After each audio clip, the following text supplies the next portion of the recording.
I'm just one who has woken up while the rest of you are still sleeping. Today, we will talk about the representation of India's social class in The White Tiger by Aravind Adiga. But before we start, the best way to understand this topic is to firstly understand what is social class. The social class theory by Karl Marx stated that social class means the presence of economic differentiation among the members of society. Furthermore, the structure of society depends on the way production is organized, such as on technology or division of labor. This entails that the dominant class directs and owns the means of production, while the other class produces and serves the dominant class. This is the effects of capitalism in a country, but we will talk about that later on. Now that we understand what social class is all about, let's briefly talk about the social class system in India. In India, the social class is in reference to their caste system. In short, it is a traditional stratification system that classifies people into groups based on the Hindu beliefs. The caste ones born into determines their social status and jobs. The four traditional classes in the caste system were the Brahmin, Kshatriyas, Vaishyas, and Sudras. An additional lower caste is also added, which is the Dalits, or also known as the untouchables or Harijan. They are considered an outcast class as they are considered impure. Each caste is further broken down into thousands more subcastes, with each is designated occupations. In today's time, the function of caste has weakened over the years. However, caste identities are still reinforced. Economically, although one's caste does not determine one's success in finance, the vast majority of rich people in India's society today are from upper caste, while the poor are from lower caste. Now, let's get back to our main focus on the representation of India's social class in the novel The White Tiger by Aravind Adiga. The White Tiger is a thrilling story told from a first-person narrative from the perspective of Balram Hawai, a young man from a poverty-stricken small village who moves to Delhi to work as a driver for the elite. Due to the usage of first-person narrative, readers feel like Balram is talking to them personally, even though the book is supposedly a series of letters addressed to the Chinese premier who will be visiting India soon to learn about the country's culture of entrepreneurship. This novel is also a form of social commentary on the effects of the huge gap between the wealthy and the poor in India. The novel is also largely satirical in nature as it explores the awful social realities in India. In order to do so, Adiga uses dark humor frequently in the novel. This is also to emphasize the immorality of the rich and the poor. Adiga uses dark humor to make the story more digestible, as some might find it hard to read social commentaries as they expose many of the negative, immoral aspects of the society. Now, let's focus on the representation of India's social class in the novel. The White Tiger examines the social disparity in India that revolves around India's social class. Based on the novel, there are two categories of Indian society, the light and the darkness. There is a line in the novel that states, India is two countries in one, an India of light and an India of darkness. The India of light constitutes wealth, power, technology, and knowledge, which is depicted after Bahram reaches Delhi. Meanwhile, the India of darkness represents the impoverished rural regions of India, such as the village of Laxmanga, to which Bahram belongs. This division of the society that is based on wealth, education, and prestige significantly exposes the social disparity in India. In other words, the novel explores the huge differences between the rich and the poor. The darkness is inhabited by poor and underprivileged people who cannot even meet the bare minimums. On the other hand, the light is inhabited by entrepreneurs, politicians, businessmen who shamelessly exploit the ones from the darkness, making them even poorer. This shows that India's rapid economic growth is a success that only brings advantage to the rich people, but maintains the entrenched disadvantage of the poor people. It is evident in the novel where those in the light like Bahram's master, live in mansion with luxury cars and multiple servants, while those in the darkness, like Bahram and his family, can only afford a water buffalo to make money to survive. The symbolism of the black fort and the chandelier in the novel are the extension of the light and the darkness descriptions. The Black Fort is a grand old building located on a hill over Bahram's village, while the chandelier is the gaudy-like fixture that Bahram has in his new office after he murders his master to break out of the cycle of poverty and starts his own company. The Black Fort is a symbol of the extreme poverty that Bahram is in, while the chandelier symbolizes the wealthy life that Bahram has obtained after murdering his master and stealing his money.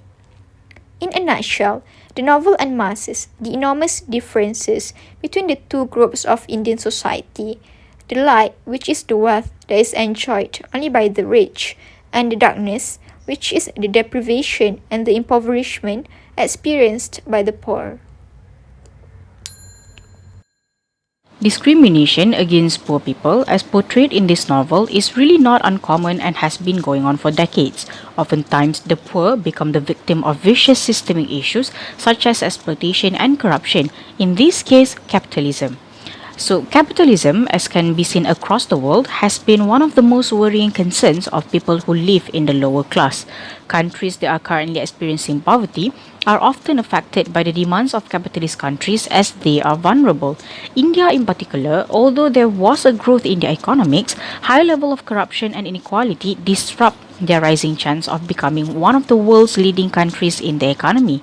In this country, the poor were given less to no choice but to have themselves work and keep on working without having the chance of stepping out of their poverty. Whenever they received their salary or payment, they were then squeezed dry again and again by those of the upper class, which can be seen portrayed in the novel, where not just Balram's father but other working men in his village had to pay the stock a certain amount of money every time the stock came visiting. If they refused, they either be beaten or worse, killed. They have no choice but to obey the stock. Thus, the poor are continuously stepped on and discriminated against by the rich, in this novel by the stock.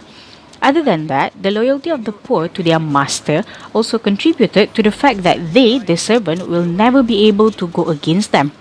This is because, commonly, before the servant was given employment, the master will do a background check on them, making sure that they know where and who are the family members of the servant, and hold them as hostages in case their servant was ever to run or betray. This forced the servant to be loyal and obedient. To illustrate, in the novel, when Balram asked for a job as a driver, his background was checked and his ability to drive was also tested. Only when the stock had confirmed everything was he given the position. This master-servant relationship also came with various discrimination towards the servants. The rich are so far removed from the plight of the poor that they have become corrupted. They continue to exploit the poor, treating them as their slaves and unworthy. Balram was treated awfully by the stock, as illustrated in the novel, where even though he signed up as a driver, he worked as much as any other servants in the house, cleaning, washing, and serving the master of the house. Another evidence is that when Pinky Madam had accidentally hit a child, Balram was forced to carry all the responsibilities and to sign an agreement which stated that he was the one driving, and should there be any charges, he would be the one responsible for it. The stock shifts the blame on Balram, and Balram, as the servant of the house, has no say and has to accept it as a sign of loyalty. From these evidences, the novel uncovers the discrimination that the servants had to endure despite doing their best to get out of poverty, which seemingly impossible. The poor's desperation and immorality. To start with the subtopic, it is important to talk about the symbolism of animals in the novel The White Tiger. The book has repeatedly used animals such as wild boar, stork, raven, bull, mongoose, chickens, and white tiger in order to symbolize human. The symbolism of animals signifies the behavior of the humans in the novel who lives like animals instead of a regular human. It could also signify that the environment they live in is rather similar to the wild, in which animals need to compete with other animals in order to survive. It could also explain the abundance of bad choices and mistakes done by the humans in the book, given that animals are creatures with lower intelligence whose sole mindset and purpose is to survive the wild. Therefore, the immoralities that Bahram did in the novel are done out of survival instinct or desperation. In Bahram's case, his immoralities is done to escape from what seemed to be a never-ending cycle of social disparity and poverty. By eliminating his competition, Rampersad, Bahram gets the chance to move up the rank. And the second he moves up the rank, he gets even closer to escaping poverty. Ashok, being a lenient master, is seen as a huge and Bahram's only opportunity to escape the darkness. So basically, it is an opportunity that he will never get if he works with other masters. That explains Bahram's statement on Ashok's murder, in which he describes it as something that needs to be done in order for him to experience the light. If they did catch me, I'll never say I made a mistake. It was all worthwhile to know. Just for a day, just for an hour, just for a minute. What it means not to be a servant. Going back to the symbolism of animals, Bahram is symbolized as the white tiger in the novel. As we all know, the white tiger is extremely rare in this world, in which it is only born once in 10,000 births. Bahram, being the white tiger, could be considered as a rare case in India, in which a poor managed to escape poverty even though it is achieved at the cost of murder. This concludes that social disparity has been deeply rooted in India to the point that the possibilities of the poor escaping poverty is almost as rare as the birth of the white tiger in this world. In conclusion, the harsh reality of this social class system in India was depicted clearly by the author through the journey of the main character in the novel.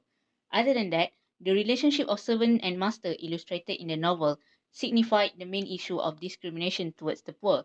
The issue of social inequality could also be seen in the novel, where the rich were referred to as light and the poor as darkness. These representations tell us the exact living conditions of the people in India, where the rich people have all the luxury and privilege, while the poor are struggling to make ends meet for their families. Throughout the novel, the issue of human desperation were expressed through the journey of the main character, where he ended up committing crime out of desperation to live a better life. This shows how scary human desperation is, that it could lead to people behaving immorally so that they could escape the harsh reality of being poor like the main character in the novel. As we all know, this problematic issue of social inequality not only happened in India but also in other countries as well. So now, let's dive more about this. Why must we know and be aware of this issue? First and foremost, this issue reflected the problem that had existed for so long and needed to be addressed. Besides, the widening gap in social class resulted in unequal access to rights, resources, and power in society. Moreover, this is also a result of social stratification in the society. In most cases, the poor people were denied their access to have a proper education, job opportunity, and also healthcare. Hence, these are all luxuries that they could not afford. By addressing these issues to the world, people will start to promote equality in the society and advocate others about the seriousness of this issue and the consequences it might bring to the people in the society. On another note, our own idea and perspective toward others will also change as it influences the way we think and behave as well.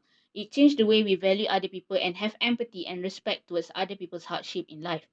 Among the famous cases on the effect of this social class inequality in India was a story of a woman named Pratima. This unfortunate case happened back in 2019. Pratima, 32, resides in Patna, Bihar state, eastern India with her husband and 14-year-old daughter. The family is from a marginalized community and lives in one of Patna's urban slums.